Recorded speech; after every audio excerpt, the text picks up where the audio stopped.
কেন এই 26শে জানুয়ারি দিনটাকেই প্রজাতন্ত্র দিবস হিসাবে ঘোষণা করা হয়েছে? সবাইকে 26শে জানুয়ারি প্রজাতন্ত্র দিবসের শুভেচ্ছা। আজকে আমি 26শে জানুয়ারি প্রজাতন্ত্র দিবসের যে ইতিহাস, কেন এই দিন আমরা প্রজাতন্ত্র দিবস পালন করি, এই 26শে জানুয়ারি প্রজাতন্ত্র দিবসের আগে এই দিনটিতে স্বাধীনতা দিবস পালন হতো, সেই ইতিহাস নিয়ে আপনাদের সামনে কিছু আলোচনা রাখছি। যারা কম্পিটিটিভ এক্সাম দিচ্ছ তাদের ক্ষেত্রে তো এই জায়গাগুলো থেকে অনেক কোশ্চেনও আসবে, তো সেই ভিউ নিয়ে আমার এই ভিডিও। দেখো, প্রথমে যে বিষয়টা আমি বলতে চাই সেটা হচ্ছে যে কেন এই 26শে জানুয়ারি দিনটাকেই প্রজাতন্ত্র দিবস হিসাবে ঘোষণা করা হয়েছে। এবার তার আগে এই দিনে কিন্তু স্বাধীনতা দিবস পালন করা হতো। তো কেন এই দিনে স্বাধীনতা দিবস পালন করা হয়? পূর্ণ স্বাধীনতা দিবসের কি প্রয়োজন ছিল? যেখানে নেহেরু রিপোর্টে বলা হয়েছিল ডোমিনিয়ন স্ট্যাটাসের কথা। তো আমাদেরকে ফিরে যেতে হবে 1929 সালে। সেই জায়গাতেই কিন্তু বীজ বপন করা আছে এই প্রজাতন্ত্র দিবসের। দেখো, 1929 সালে 31শে ডিসেম্বর মধ্যরাতে রাভি নদীর তীরে জাতীয় কংগ্রেসের সভাপতি জওহরলাল নেহেরু বিপুল জনতার মাঝে তিনি ঘোষণা করেছিলেন পূর্ণ স্বরাজ ও সাথে পূর্ণ স্বাধীনতা, এবং তিনি সেখানে ত্রিবর্ণ রঞ্জিত পতাকার উত্তোলন করেছিলেন। তো কেন এই 31শে ডিসেম্বর 1929-এ তিনি এই ঘোষণাটা করতে গেলেন? তার আগে নেহেরু কমিটিতে বলাই হয়েছিল যে, নেহেরু কমিটি নয়, অ্যাকচুয়ালি নেহেরু রিপোর্টে বলা হয়েছিল যে ভারতের শাসন ব্যবস্থার ভিত্তি হবে ঔপনিবেশিক স্বায়ত্তশাসন। যেমন ঔপনিবেশিক স্বায়ত্তশাসন ইংরেজিতে বলা হয় ডোমিনিয়ন স্ট্যাটাস। দক্ষিণ আফ্রিকা, অস্ট্রেলিয়ার মতো ভারত ব্রিটিশ সাম্রাজ্যের অন্তর্ভুক্ত একটি স্বশাসিত রাষ্ট্রের মর্যাদা পাবে। দেখো, ডোমিনিয়ন স্ট্যাটাস বা ঔপনিবেশিক শাসন ব্যবস্থা বলতে গেলে যেটা বোঝায় সেটা হচ্ছে একটা কান্ট্রির এক প্রকার সেমি অটোনোমাস স্ট্যাটাস, কিন্তু পুরোপুরি তারা স্বাধীন নয়। ভারত থাকবে ব্রিটিশের আওতায়, ভারতে নির্বাচন হবে, ঠিক আছে, ভারতে আপনার জজ নির্বাচন হবে, পুলিশ নিয়োগ হবে, ঠিক আছে, আইন পাস হবে, সবই হবে, কিন্তু নিয়ন্ত্রণ থাকবে কার? ব্রিটিশের। এটা ছিল নেহেরু রিপোর্টে, এটা প্রথম পয়েন্টেই বলা ছিল।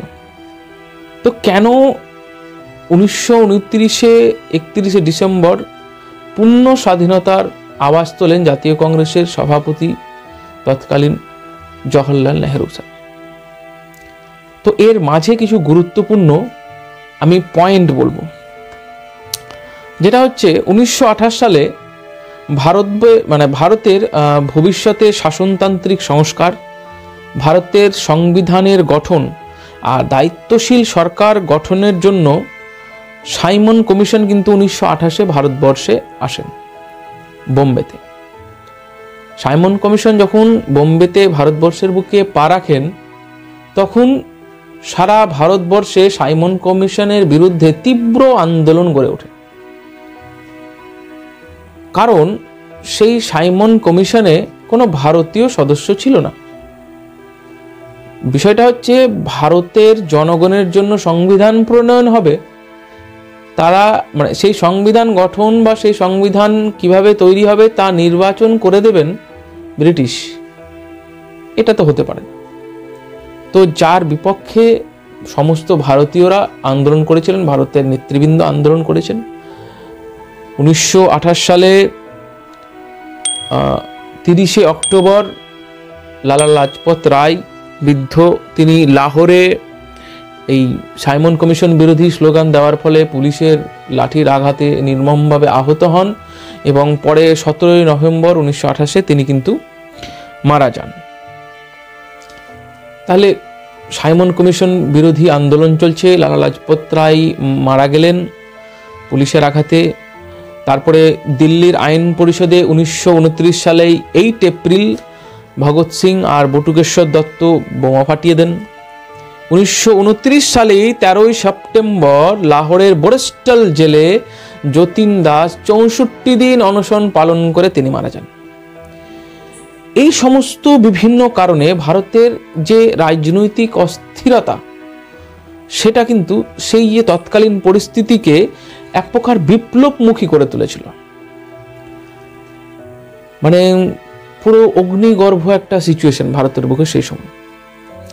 1929 সালে লেবার পার্টির র্যামসে ম্যাকডোনাল্ড ব্রিটেনের প্রধানমন্ত্রী হন, ঠিক আছে। আর বড়লাট তখন লর্ড আরউইন, তিনি ইংল্যান্ডে চলে যান এবং আলোচনা করে এসে তিনি ভারতে আসেন এবং জানান 1929-এর 31শে অক্টোবর যে ভারতকে ঔপনিবেশিক স্বায়ত্তশাসন বা ডোমিনিয়ন স্ট্যাটাস দেওয়াই হচ্ছে ব্রিটিশ সরকারের মূল লক্ষ্য। তো অনেকে এটা মেনে নিয়েছিলেন বা অনেকে এটা কিন্তু সেই সময় নেতৃবৃন্দ মানেননি, যেমন মহাত্মা গান্ধী, মতিলাল নেহরু, জওহরলাল নেহরু, তেজ বাহাদুর সপ্রু প্রমুখ নেতৃবৃন্দ বড়লাটের এই ঘোষণাটাকে মানে স্বাগত জানিয়ে দিল্লির ম্যানিফেস্টো প্রকাশ করেছিলেন। বিপরীতে বড়লাটের এই যে প্রস্তাব, এই যে ঔপনিবেশিক স্বায়ত্তশাসন, এইটাকে কিন্তু তিনি বলতে সুভাষচন্দ্র বসু বলেছিলেন কৌশলজনক ফাঁদ। তিনি কিন্তু এই ঔপনিবেশিক স্বায়ত্তশাসনকে মানতে চাননি, তিনি মেনেছিলেন বা তিনি দাবি করেছিলেন, যার ফলে তিনি আরেকটা তার বিপরীতে একটা ইস্তাহার দিয়েছিলেন, সেটা হচ্ছে যে পূর্ণ স্বাধীনতার, যেটা সুভাষচন্দ্র বসুর ইস্তাহার নামে পরিচিত। সেখানে তিনি পূর্ণ স্বাধীনতাটাকে সমর্থন করেছিলেন। ব্রিটিশ পার্লামেন্টে অ্যাকচুয়ালি যে রক্ষণশীল দলের নেতা ছিলেন সেই সময় উইনস্টন চার্চিল, তিনি কিন্তু কখনোই এই আমাদের ভারতের যে ঔপনিবেশিক স্বায়ত্তশাসন এটাকে কিন্তু মেনে নেননি। তার ফলে যাই হোক ব্রিটিশ পার্লামেন্টে এক প্রকার মানে সমালোচনা শুরু হয়ে যায় ভারতকে ডোমিনিয়ন স্ট্যাটাস দেওয়া নিয়ে। তো সেই সময় গান্ধীজি এবং প্রমুখ নেতৃবৃন্দ মনে করলেন যে সরকার এখন কি ভাবছে, একটু জেনে নেওয়া যাক। সেই সময় তিনারা গেছিলেন বড়লাট আরউইনের সঙ্গে দেখা করতে, কিন্তু সেই সময় ডোমিনিয়ন স্ট্যাটাসের ব্যাপারে বড়লাট কিন্তু কোনো রকমের প্রতিশ্রুতি দিতে পারেননি। তো গান্ধীজি ভেবেছিলেন যে ডোমিনিয়ন স্ট্যাটাস হয়ে গেলে যাই হোক আমরা স্বাধীনতার অনেকটাই কাছাকাছি পৌঁছে যাব। তো আলটিমেটলি গান্ধীজি পুরোপুরি পূর্ণ স্বাধীনতা বা পূর্ণ স্বরাজকেই সমর্থন করে দিলেন। আচ্ছা, 1929-এর ডিসেম্বর লাহোরে জাতীয় কংগ্রেসের বার্ষিক অধিবেশন বসেছিল, ঠিক আছে। এই বার্ষিক অধিবেশনে কিন্তু সভাপতিত্ব করেছিলেন জওহরলাল নেহরু এবং তিনি পূর্ণ স্বরাজের দাবি উত্থাপন করেছিলেন। আরেকটা জিনিস মাথায় রাখবেন যে নেহরু রিপোর্ট যেটা ছিল সেটা কিন্তু কার্যকর করার শেষ দিন ছিল 31শে ডিসেম্বর, ঠিক আছে। তো দাবি উত্থাপন করেছিল 1929-এর 29শে ডিসেম্বর লাহোরে জাতীয় কংগ্রেসের যে বার্ষিক অধিবেশন হয়েছিল সেখানে, এবং 31শে ডিসেম্বর সেদিন, এর আগেই আমি বললাম যে রাভি নদীর তীরে জাতীয় কংগ্রেসের সভাপতি জওহরলাল নেহরু তিনি কিন্তু পূর্ণ স্বরাজ বা পূর্ণ স্বাধীনতার জন্য তিনি ত্রিবর্ণ রঞ্জিত পতাকা উত্তোলন করে দিলেন এবং সমস্ত ভারতবাসীকে তিনি বলে দিলেন ইংরেজ বা ব্রিটিশ চাক বা না চাক, আজকের দিন থেকে আমরা নিজেরা নিজেদের স্বাধীন বলে ঘোষণা করছি। 31শে ডিসেম্বর, এখনো কিন্তু আমরা 26শে জানুয়ারিতে যাইনি। আচ্ছা, তারপরে 1930-এর 2রা জানুয়ারি জাতীয় কংগ্রেসের কার্যনির্বাহক সমিতির একটা বৈঠক হয়েছিল। সেই বৈঠকে স্থির হয় যে ভারতীয়রা বা জাতি যতদিন না পূর্ণ স্বাধীনতা অর্জন করবে ততদিন পর্যন্ত 26শে জানুয়ারি দিনটাকে ঠিক করা হয়, সেই দিনে আমরা স্বাধীনতা দিবস পালন করব। এবং মহাত্মা গান্ধী জাতির উদ্দেশ্যে, সারা ভারতীয়দের উদ্দেশ্যে শপথ বাক্য একটা লিখেন, শপথনামা। সেই শপথনামা প্রত্যেকটা গ্রামে গঞ্জে শহরাঞ্চলে প্রত্যেক ভারতীয়রা পাঠ করেন। যত সেই সময় ব্রিটিশদের দ্বারা অত্যাচার হোক এবং যতই বাধা আসুক, সেই সমস্ত বাধা অতিক্রম করে এই শপথ বাক্য পাঠ করা হয়। এবং সেই 1929-এর 31শে ডিসেম্বর পর 1930-এর 26শে জানুয়ারি, যে দিনটাকে কার্যনির্বাহক সমিতি জাতীয় কংগ্রেসের ঘোষণা করে দিল স্বাধীনতা দিবস পালন করা হবে প্রত্যেক বছর, সেই 1930 সাল থেকে 1946 সাল পর্যন্ত, 1946 পর্যন্ত এই 26শে জানুয়ারি দিনটিকে সমস্ত ভারতীয় স্বাধীনতা দিবস হিসেবে পালন করে এসেছে। সে ব্রিটিশ চাক বা না চাক। 1947 সালের 15ই আগস্ট আমাদের ভারত স্বাধীন হয়ে যায় এবং সংবিধান রচনার কাজ স্টার্ট হয়ে যায়। সংবিধান শেষ হয় 26শে নভেম্বর 1949 সালে, আর ভারতের সংবিধান কার্যকরী হয়েছিল 26শে জানুয়ারি 1950।